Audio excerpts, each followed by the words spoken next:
Welcome back. This is your teacher David Garcia. This is Chapter 1, Introduction to Matter and Measurement, Section 1.3, Properties of Matter. In our previous section, we saw how matter could be classified according to physical states or composition. In this section, we will analyze how properties of matter can be classified and the different types of changes that matter can undergo. So let's begin with properties of matter. Properties can be classified as physical and chemical. Physical properties are all those features exhibited without any change in composition, such as density, mass, boiling point, etc. Now, physical properties can be classified further on as intensive or extensive. Intensive properties are physical properties that will be the same regardless of the amount of matter present in the sample, such as density, conductivity, boiling point, etc. And extensive properties are physical properties that will change in function of the amount of matter present in the sample. For example, volume, length, and mass. Okay, going back.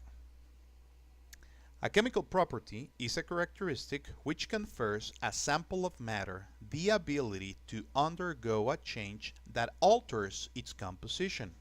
For example, if a substance oxidizes, if it's corrosive, if it burns in air, if it reacts with another substance, or if it's toxic.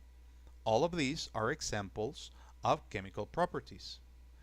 So if we now focus on changes, we will see that there are both physical and chemical changes. Physical changes will be those changes in matter that will not affect the composition of a substance, such as the change of state, the change of temperature, the change of volume, etc.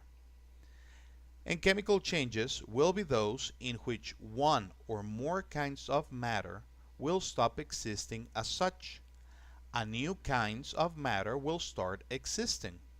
That is a change in the composition of the original substance. Obviously, this can be understood as a chemical reaction. Now let's take a look at how mixtures can be separated. In our first example, we have filtration, but let's change this slide since it is not very helpful. There we go. Two substances that form a mixture can be separated by filtration because there is a particle size differential. That is, the representative particles of one substance are smaller than the representative particles of the other substance. Thus, these particles can pass through the filter, whereas the greater particles or bigger particles will get stuck in the filter, and consequently, both substances will be separated. In our second example, we have distillation. Two substances that form a mixture can be separated by distillation because there is a boiling point differential. That is, one substance will boil at a lower temperature, so it will change into its gaseous phase first. So it will escape the mixture as a gas. In our third and last example, we have chromatography. Two substances that form a mixture can be separated by chromatography because there is a solubility differential in a specific solvent.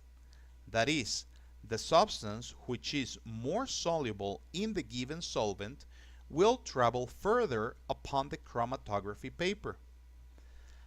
Now, it is important to remember that these are some of the most common techniques. Nevertheless, these are not the only ones. So I encourage you to do some research and find other mixture separating methods. Thank you very much, and I will see you later.